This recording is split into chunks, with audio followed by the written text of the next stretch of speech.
लेकर एक बार फिर से चर्चा तेज है। चर्चाओं में ये है कि इस सेशन में या आने वाला जो बजट सेशन रहेगा उसमें सरकार इसको टेबल कर सकती है। समाजवादी पार्टी की इंडिया गठबंधन किस पर क्या राय रहेगी? देखिए, समाजवादी पार्टी ने पहले ही कहा था कि वन नेशन वन इलेक्शन का समाजवादी पार्टी विरोध करेगी।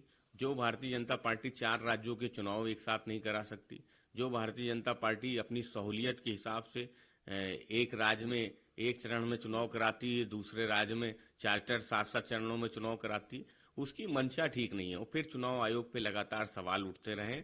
इसलिए Samajwadi party one nation one election का विरोध करती रहेगी।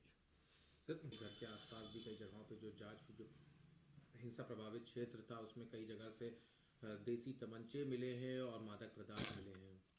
देखिए, भारतीय जनता पार्टी की जांच पे, सरकार पे भारत समाजवादी पार्टी को भरोसा नहीं है। जो भारतीय जनता पार्टी समाजवादी पार्टी के सांसद को, विधायक के पुत्र को फर्जी मुकदमों में फंसाने का काम करती है, जो भारतीय जनता पार्टी जानबूझ के प्रशासनिक विफलता के बाद वहां पे हिंसा होती है और उसका आरोप भी वहां के स्थानीय लोगों पे मढ़ती है। समाजवादी पार्टी पहले दिन से ही कह रही है कि जो संभल की हिंसा है उसकी न्यायिक जांच हो, वर्तमान माननीय उच्च न्यायालय के हाईकोर्ट के जज की निगरानी में हो, और उस मांग को जब तक नहीं माना जाएगा समाजवादी पार्टी अपनी मांग को दोहराती रहेगी।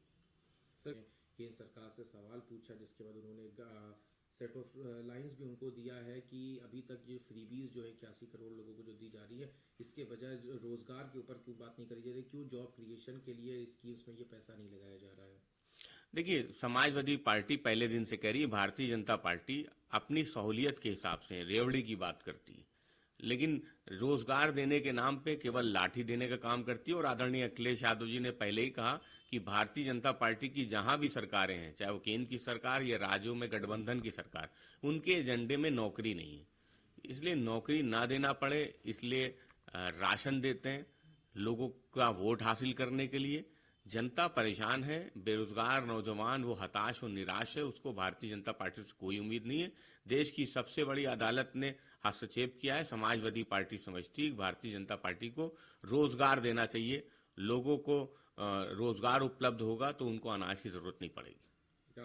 अब जो तमाम विपक्षी दल हैं, चाहे वो ममता बनर्जी, उन्होंने भी अपने स्टैंड लिया। क्या सब इसी तरह से लखनऊ में भी आज एक बड़ा विरोध प्रदर्शन है जिसमें कई बड़ी संख्या में लोग शामिल होंगे?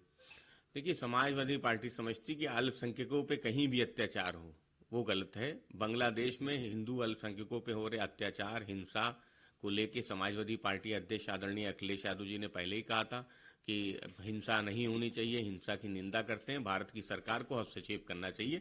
और समाजवादी पार्टी आज भी अपने स्टैंड पे कायम है कि बांग्लादेश में अल्पसंख्यकों को रक्षा होनी चाहिए, उनके धर्म स्थल की रक्षा होनी चाहिए और भारत सरकार को कड़ा कदम उठाना चाहिए।